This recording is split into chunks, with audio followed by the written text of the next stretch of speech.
of this deal have already been said. I do want to be recorded for history's purposes before I know what is going to happen in regards to this if it goes through. Iran will immediately use the money that it's receiving in sanctions relief to begin to build up its conventional capabilities.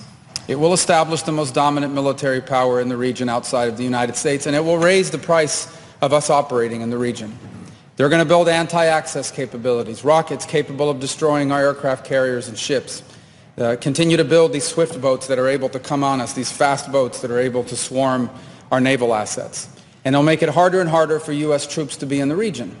They'll also work with other terrorist groups in the region to target American servicemen and women.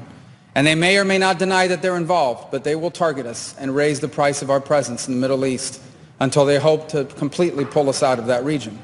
They'll also continue to build long-range missiles, missiles capable of reaching the United States. Those are not affected by this deal, and they'll continue to build them as they've been doing.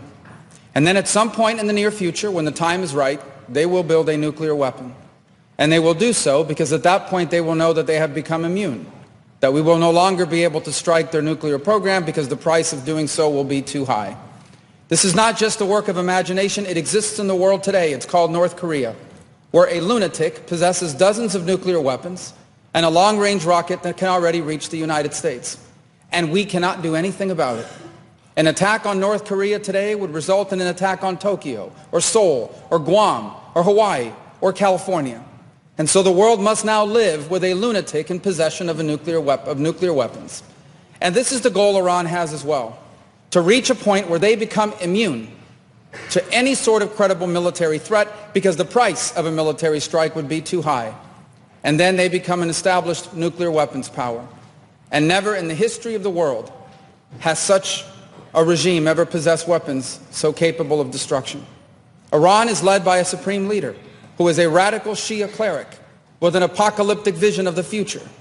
He is not a traditional geopolitical actor who makes decisions on the basis of borders or simply history or because of ambitions. He has an religious apocalyptic vision of the future, one that calls for triggering a conflict between the non-Muslim world and the Muslim world, one that he feels especially obligated to trigger.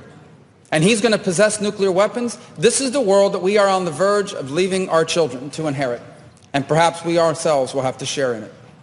And so I want to be recorded for history's purposes, if nothing else, to say that those of us who opposed this deal understood where it would lead. And we are making a terrible mistake.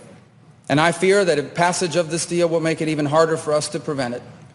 And I hope that there is still time to change our minds. But here's the good news. Iran may have a supreme leader, but America does not.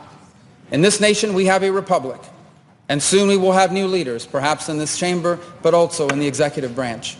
And I pray that on their first day in office, they will reverse this deal and reimpose the sanctions and back them up with a credible threat of military force, or history will condemn us for not doing what needed to be done at this critical moment in the world's history. I yield the floor.